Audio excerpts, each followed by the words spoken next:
Ready for delivery! Sino hong may gustong mag-order? Yan. Yan, may ano pa yan, may anong tawag nito? May card po yan. Kaya lang di pa nailagay.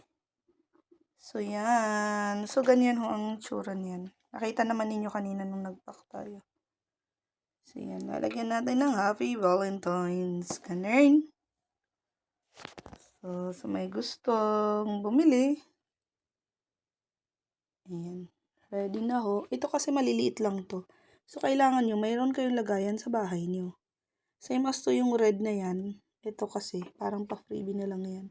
Yung naman, lalagyan na lang siya ng, ano yan, yung sinisindihan. Kalimutan ko na tawag dun. So, yan siya. So, yan, yung nagawa natin yan nun. So, gagawa ulit tayo ng another batch. O, sa may gusto ho. May available pa po. So, yan. Ay, ba't nilagay ko? So, gusto hong bumili. Ayan na siya. Please support local businesses for inquiries, just DM or PM.